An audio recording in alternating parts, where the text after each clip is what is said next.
Halo teman-teman, ini adalah part kedua dari topik keanekaragaman makhluk hidup. Dan di sini nanti yang akan kita pelajari adalah seputar keanekaragaman yang ada pada makhluk hidup dan juga klasifikasinya. Nah, pertama-tama mari kita mengenal dulu apa yang dimaksud dengan keanekaragaman. Keanekaragaman adalah perbedaan ciri-ciri dan sifat pada makhluk hidup yang berlainan jenis.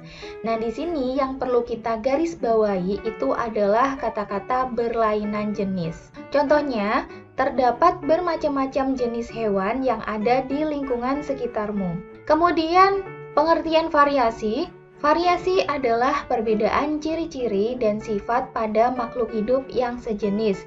Nah, yang perlu digarisbawahi adalah makhluk hidup yang sejenis. Nah, sekarang sudah tahu kan perbedaannya antara keanekaragaman dan juga variasi? Kalau keanekaragaman itu pada makhluk hidup yang berlainan jenis, sedangkan variasi itu pada makhluk hidup yang sejenis. Nah, kemudian ada klasifikasi. Klasifikasi itu adalah kegiatan mengelompokkan makhluk hidup menjadi golongan-golongan.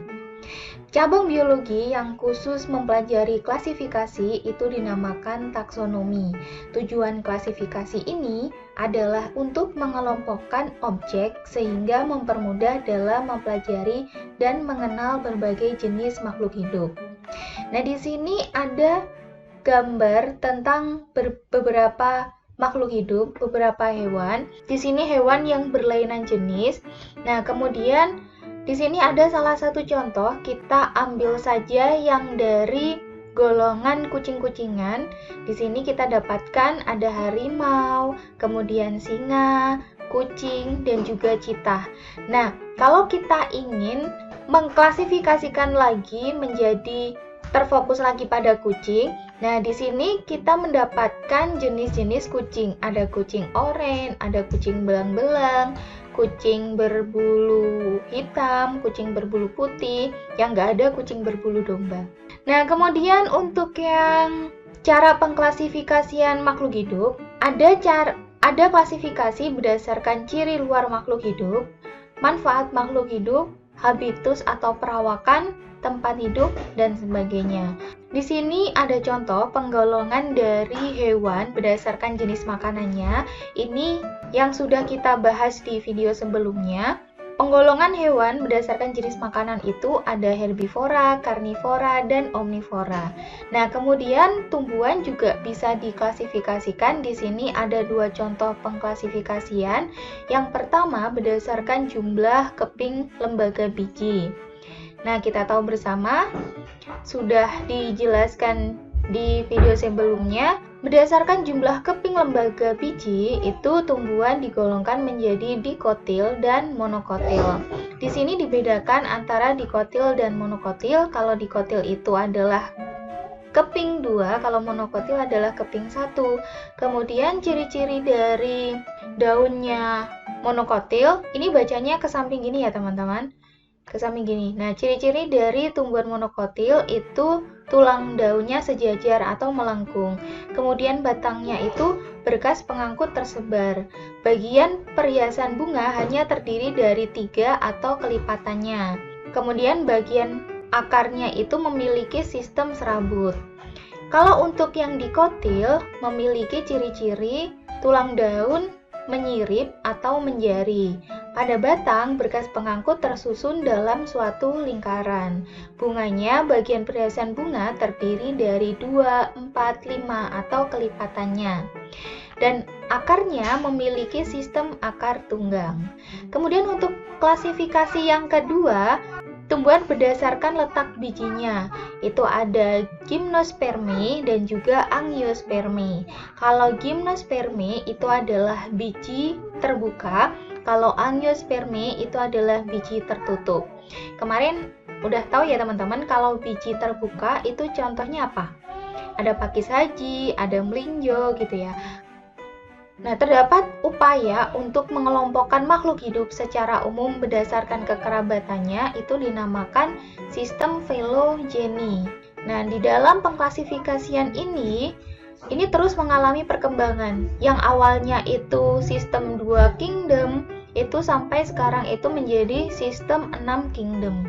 Seseorang yang pertama kali memperkenalkan sistem 2 kingdom ini adalah Bapak Aristoteles. Di sini teman-teman bisa lihat gambar dari beberapa pengklasifikasian makhluk hidup.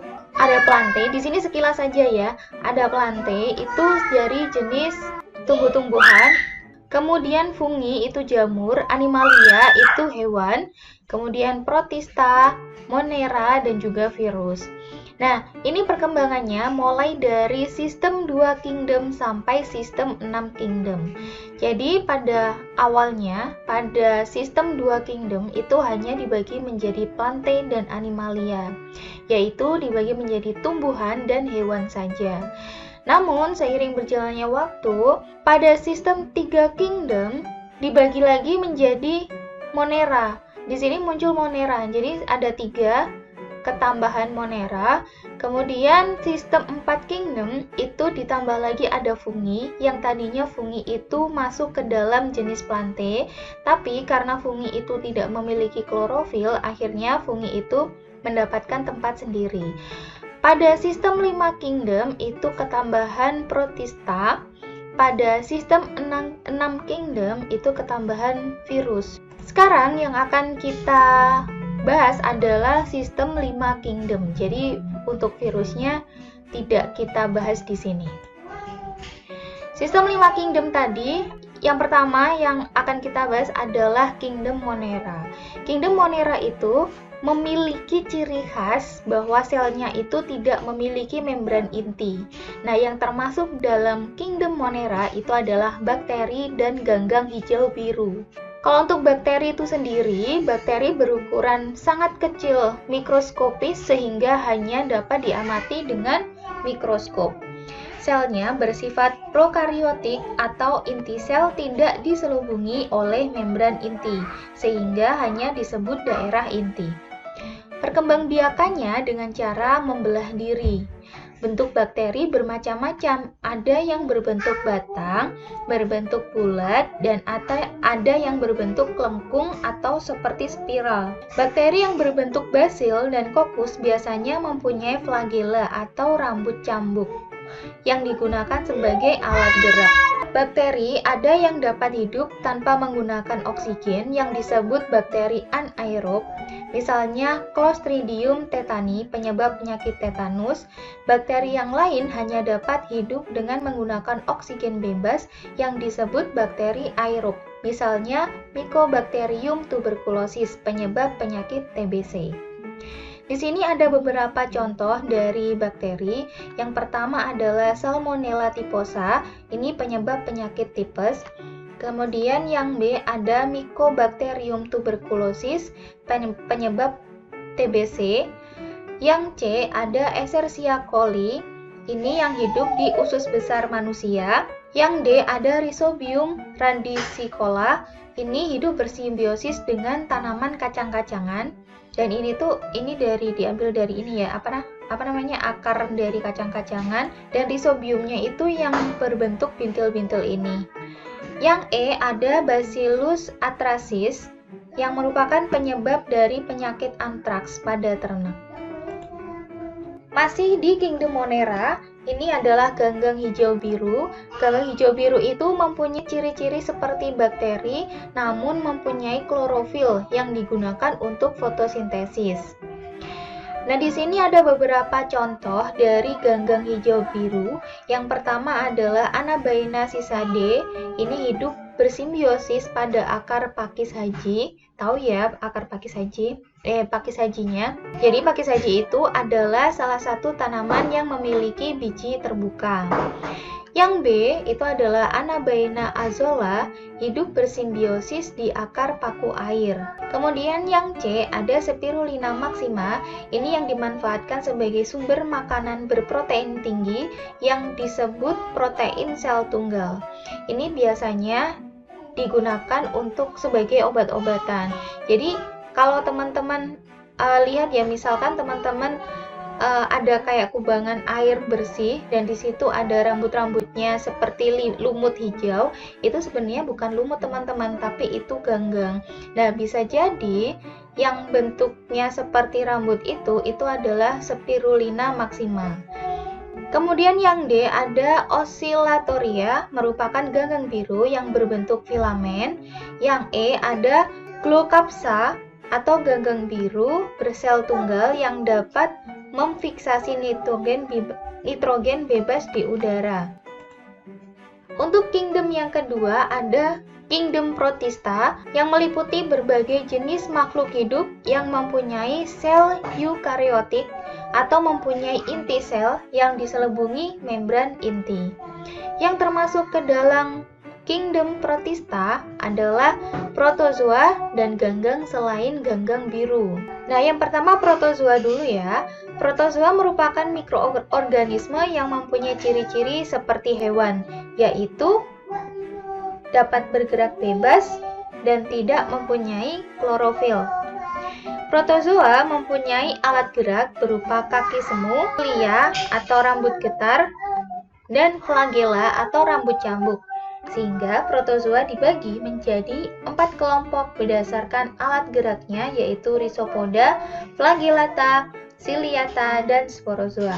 Maaf ya teman-teman, agak berisik, tapi semoga pesan yang saya sampaikan bisa diterima. Nah, kemudian di sini ada contoh dari protozoa. Yang pertama itu adalah Amoeba protus atau Rhizopoda. Ini bergerak dengan menjulurkan sebagian protoplasma membentuk kaki semu atau Pseudopodia. Kemudian yang B ada Trypanosoma gambiens yang memiliki flagel atau bulu cambuk. Ini merupakan penyebab penyakit tidur di daerah Afrika, bergerak dengan menggunakan flagelnya. Yang C ada Paramecium caudatum atau ciliata. Ini bergerak dengan menggunakan cilia atau rambut getar. Yang D ada Balantidium coli. Ini juga menggunakan ciliata, penyebab penyakit diare berdarah pada manusia. Yang E ada Plasmodium sp atau sporozoa.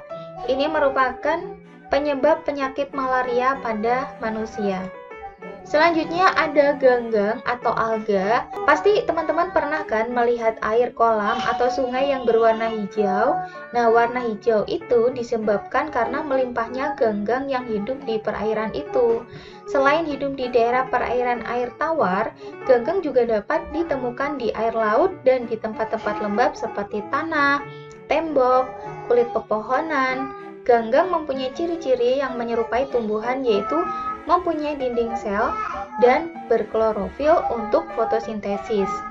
Jadi, yang biasanya teman-teman lihat di air warna hijau itu bukan lumut ya teman-teman, tapi ganggang. Nah, di sini ada beberapa contoh dari ganggang atau alga ini. Yang pertama adalah Chlorella atau ganggang hijau. Ini dibudidayakan untuk dimanfaatkan sebagai bahan makanan yang mengandung protein tinggi. Yang B ini ada Sargassum silicosum atau ganggang coklat. Hidup menempel di bebatuan sepanjang pantai berbatu daerah tropis. Ukurannya beragam dari yang kecil hingga mencapai panjang puluhan meter. Yang C ada Eusema spinosum atau ganggang merah, dikenal sebagai rumput laut yang menghasilkan agar-agar.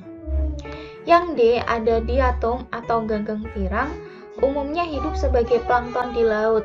Diatom yang telah mati, cangkangnya mengendam di dasar laut membentuk tanah diatom atau tanah kersik, yang dapat digunakan sebagai bahan penyaring, bahan cat, dan bahan pelicin atau amplas.